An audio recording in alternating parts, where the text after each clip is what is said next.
Alrighty. I'm gonna have to change. I think it's this one.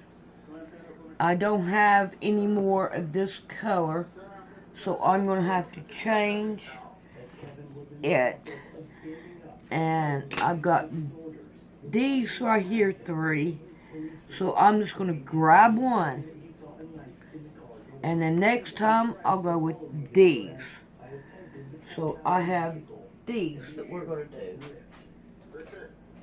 Back down here.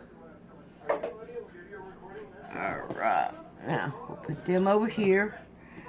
Now I need some more of these, and I'm gonna go ahead and use this one. And I need some more of these. So I'm gonna go ahead and cut these out.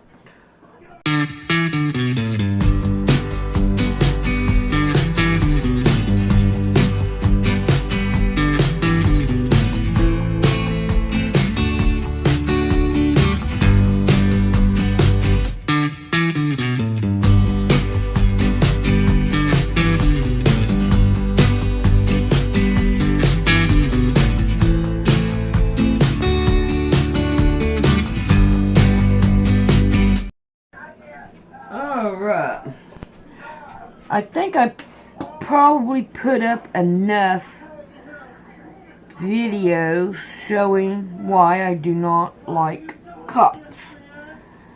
And I think you all should agree. If you don't, sorry about your luck, but it could happen to you. Now this next video, oh boy, okay, yeah, I remember cutting it because it wasn't that even. This next video that I've got, and it is more or less just for educational purposes, and so that we could be educated on some stuff that going on, and things that we should know about, and all that other good stuff and all. It doesn't mean that I believe everything the guy says. Now come on, why you do this? But however, it's good to know what's going on in the world. And now I have to honestly say that I do not trust the government. And on top of all that, everything that's around this world has been nothing but a lie. Everything that we have looked into and all has been a lie. Oh my gosh, am I putting them in the right way? Wow! Yes, I am. Good.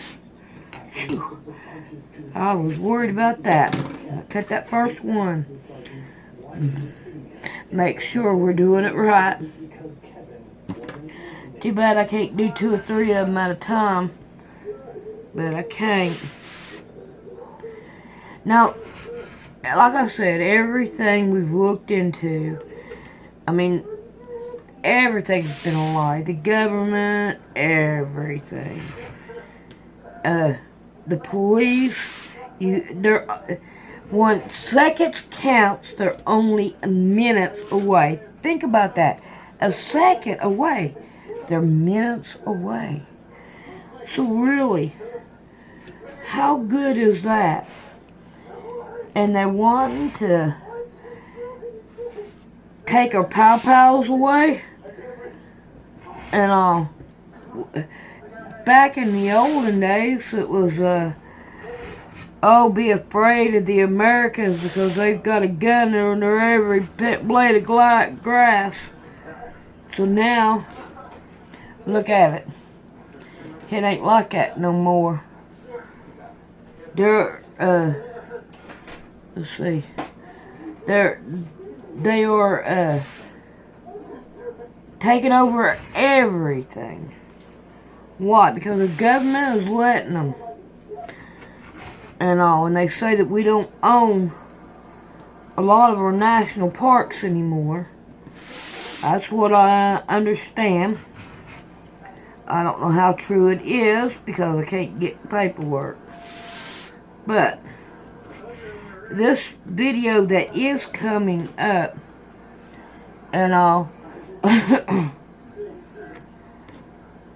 I would have to say that we need to look at everything with a grain of salt and remember Jesus. Yeah, Jesus is the one that we have to look at here and all. Who knows? Maybe Jesus isn't real. You know? We don't know, but now I do have to say that he was there when I needed him. Therefore or let's put it this way, God showed himself to me, and he helped me, helped my dad, you know? Can you understand what I'm saying? So, look at that. Look at that. Man, I wish this right here. I wish I could. Oh, yeah, I think I figured that away. And I think I'm gonna try it. Let's see if I can do it. Come on. Let's see if I can. And then that way I can cut more than one out. I mean, I know I'm cutting two, but I'd like to cut more than this, just that. Because it'd be a whole lot more easier.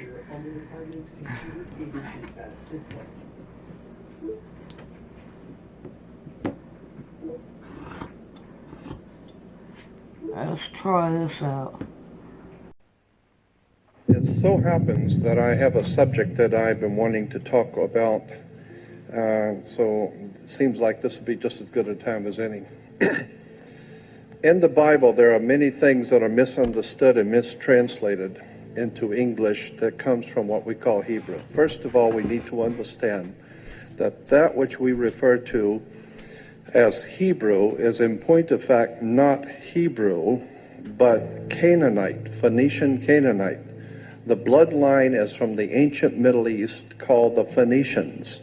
The Phoenicians, their area, that area in which Phoenicia existed was called Cana, the land of Cana. So today we refer to the Canaanite, Phoenician Canaanite language as Hebrew. All you have to do is go to reference books and look up ancient Hebrew, and it will tell you ancient Hebrew is actually Phoenician Canaanite. And it develops and mutates and comes down through history until today we call it Hebrew. But Hebrew is actually a Phoenician language.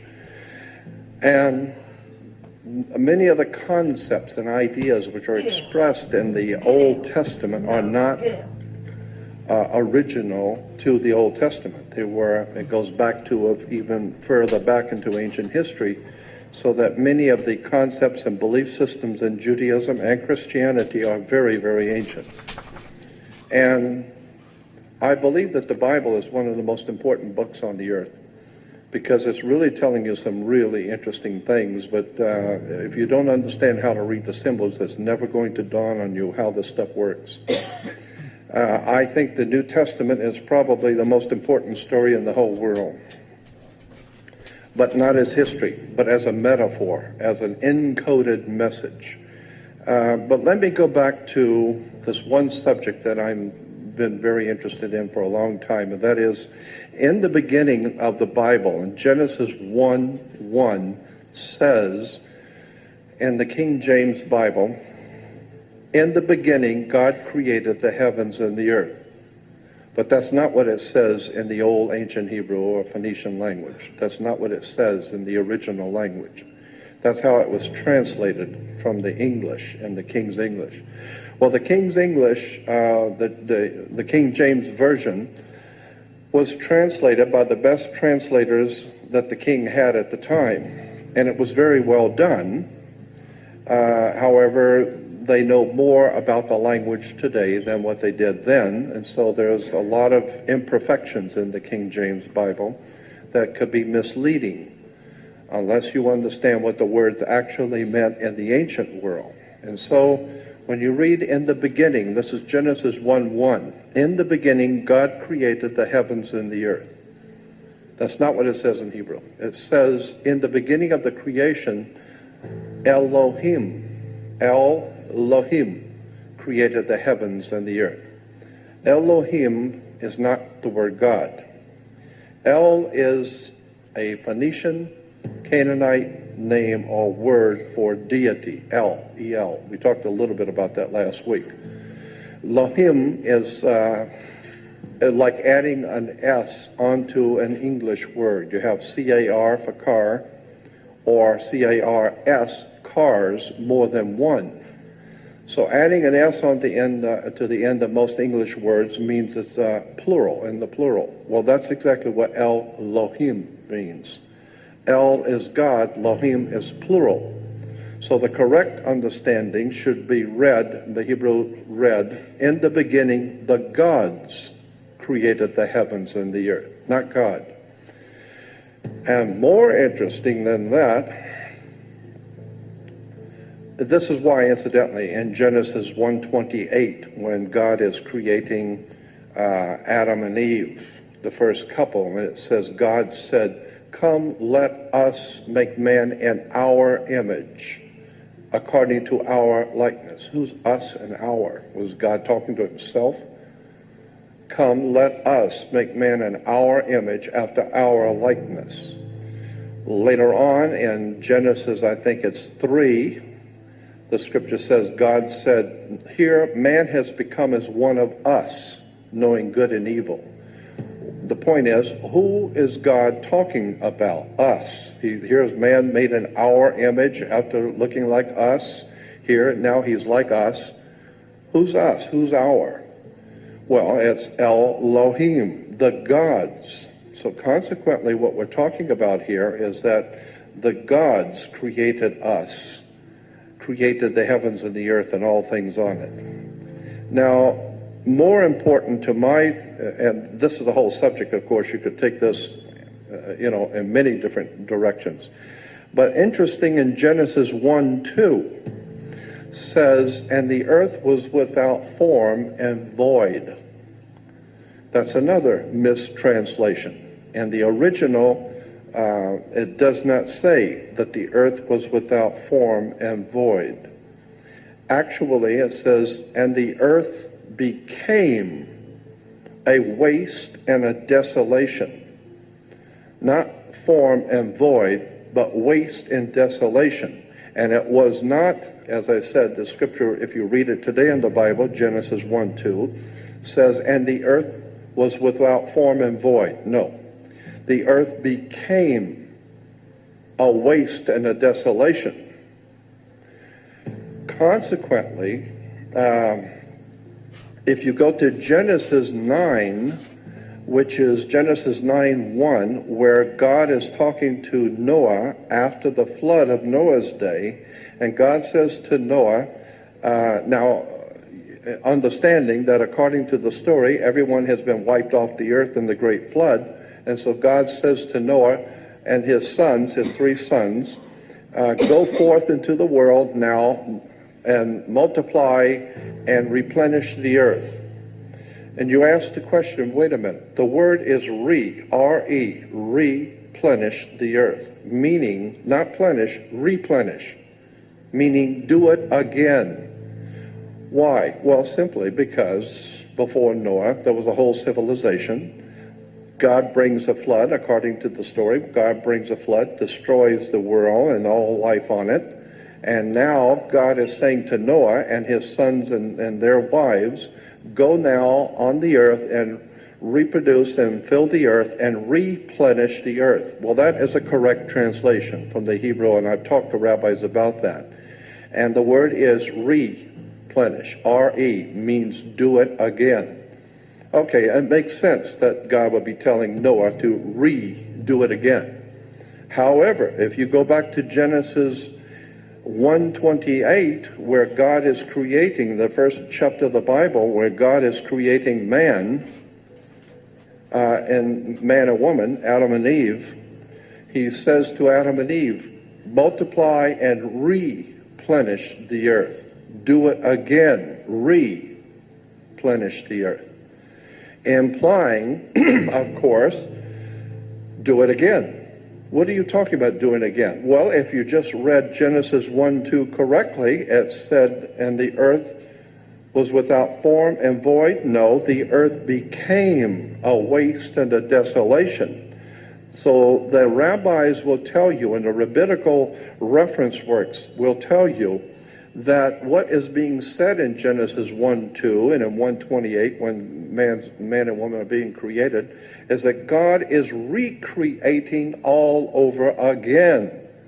And so consequently, the Bible, the Old Testament, is a story for this dispensation. This time, the world is being recreated. Now, what happened a million years ago, 10,000 or 100,000 years ago, that's none of your business. For you right now, this is what you need to understand. And the bottom line is that we are not the first creatures on the earth, the first time man's been on the earth. We now know that man has been on the earth probably millions and millions of years, and that for us to think that mankind was created 6,000, 7,000, 10,000 years ago is ludicrous, because we know better than that. And so consequently, that's what the Bible is saying. God is saying, replenish the earth to Adam and Eve. Do it again. Who is God? Well, the scripture says, and this is a very difficult word to deal with, God, G-O-D, because that's a lot of baggage. What are you talking about when you talk about God? Well, God is dog spelled backwards, as I said. This is why churches have dogma in their teachings, because it goes back to Anubis the dog star, Anubis the dog, the god of and the ancient Egyptian religion. But when you look at the word, and now I get back to what I was going to say to start with, that in Genesis 1:2, where it incorrectly says and the earth was without form and void, no, the earth became a waste and a desolation. The two Hebrew words that are being translated there is tohu and vohu. Pronunciation, it would be T-O-E-W-H-O, tohu. That's not the way it's spelled in Hebrew, but that's the way it's pronounced. T-O-E-W-H-O, tohu. Vohu would be V-O-E-W-H-O, tohu, vohu, waste, desolation. There's only two places in the Bible where tohu vohu is used, and those two places, they're always used together. And there's only two places to start with. One is in Jeremiah, and one is in Genesis 1:2. And in the scripture in Jeremiah says, I saw the earth in a vision, and the earth was tohu vohu, meaning the earth became, and my eyes, I saw the earth, and it became a waste and a desolation. Well, when did that happen? Well, according to the Jeremiah prophecy, it happened many, many, many thousands of years before. And the prophet Isaiah said God gave him a vision. And in the vision he saw the earth and tohu vohu, which is the earth became in his eyes. It was beautiful. And the scripture says that. Jeremiah says, and the earth was beautiful. Its animals, its birds, its civilizations were absolutely beautiful to see. And then tohu vohu, it became a waste and a desolation, meaning that the earth probably was a very beautiful place thousands and thousands of years ago, maybe 100,000 years ago. And Jeremiah was given the opportunity to see the way the earth was 30, 40, 50,000 years ago. with animals and a whole different beautiful world, and then something happened. Some kind of a major catastrophe, tohu vohu. It became a waste and a desolation. Now, when you go back to Genesis 1:2, tohu vohu is always understood to be a situation that the earth goes through when it changes from what the ancients called one dispensation to another dispensation, or one period of time in God's history, not our history, but in the history of the universal God force, the way it keeps time. And of course, it's, one day is 1,000 years. Well, that's probably more than that. Theoretically, using the term God, how does God keep time? Well, my Lord, God's forever, forever. So, how long would that be? So in the universal God force concept of time, millions of years are nothing. So consequently, what is being said there is that tohu vohu implies a total destruction on a cosmic level between dispensations of creation between God, which is translated tohu vohu. Some terrible catastrophe happened on the earth in which the gods were angry, and the whole thing was just leveled. Well, maybe it wasn't the gods who did it, but the point being is that the Bible is saying that the gods, Elohim, became angry at the creation, and Jeremiah was allowed to see tohu vohu, a total destruction all over the earth, a major catastrophe. And that is precisely, as I said, the words and the concept is used for the dispensation of one creative period going to another creative period. So when everything is collapsed and destroyed, now theoretically, according to the Bible, God says, come, let us do it again. All right, let's start all over again, and let's create a man and a woman. And Rabbi Marvin S. Antelman, some 35 years ago, Marvin Antelman, A-N-T-E-L-M-A-N-N, Marvin Antelman of Newton, Massachusetts, was 35 years ago president of the American Rabbinical Association. And he and I were very close friends for many years. I used to chide him all the time about his understandings of the Bible.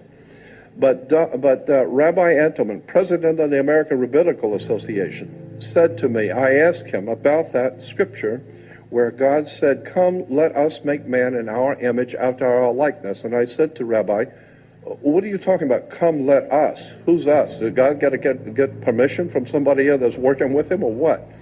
And he says, no, it's a misunderstanding on how the sentence is understood by Gentiles and Jews. Jews also misunderstand. They don't know any more than the Gentiles do. There is a correct way to read that sentence. And the normal way people think that the scripture is saying when it says God said, come, let us make man in our image after our likeness. Most people think that that's God is saying, come, let us create a creature. Let us make a new creation, a creature, and we will call him, maybe we'll call him man. So come, let us make a creature, and we will call him man and woman. Man with a womb, man. And that's what most people understand that scripture to mean. That's not what it says at all. Rabbi Antelman says, nowhere in the Bible does it say God created man. It doesn't say that. Go back and read it correctly. What is said is that God said, or Elohim, the gods said, come, let us make man in our image after our likeness. The correct way to understand that is the gods were saying, come, let us make man in our image, after our likeness. Not make man. Man's already here. Come, let us remake man. Do it again. Let us make man according to our image and our likeness. And so the ancient Jews and the Hebrews and all the ancient civilizations, starting all the way back to Samaria, understood what was being said. It's just that we don't understand, because all we get is our news from ABC. We wouldn't know anything about what's going on. But if you go back to the ancient works, you will find that the ancient people, the Sumerians, Babylonians, Phoenician Canaanites, Egyptians, the ancient Greeks and Romans, all of them understood that we are the creation of another entities. We are the creation of the gods. And according to Zecharia Sitchin, and he's not the only one, he's just one that I know personally, but according to the work of Zecharia Sitchin, the Sumerians are saying that extraterrestrials came here from a planet called Nibiru. And Nibiru is, according to the Sumerians, they said that Nibiru is a planet about twice the size of the Earth, and it is part of our solar system, but it has a huge elliptical orbit. It's not a round orbit, it's elliptical orbit, oblong. And consequently, according to the Sumerians, and now we're beginning to scientifically find out that he was right. The Sumerians are right. The U.S. Navy has even commented on now that there seems to be more than one other planet connected to our solar system with elliptical orbits. Well, that's what the Sumerians were saying. And consequently, this elliptical orbit is every 3,600 years, it comes back into our vicinity and passes through our solar system, then goes back out again. And according to the way the solar system turns in the galaxy, and this thing comes back every 3,600 years, comes back and then goes back out. And consequently, every 3,600 years, mankind seems to make massive movements on the earth. New things, new technology. All of a sudden, things just start happening. Why? I believe that there's at least enough evidence to show that there might be something to this story, that the Sumerians and the Egyptians and all these great civilizations, not us, we have no idea what's going on right here in our own city.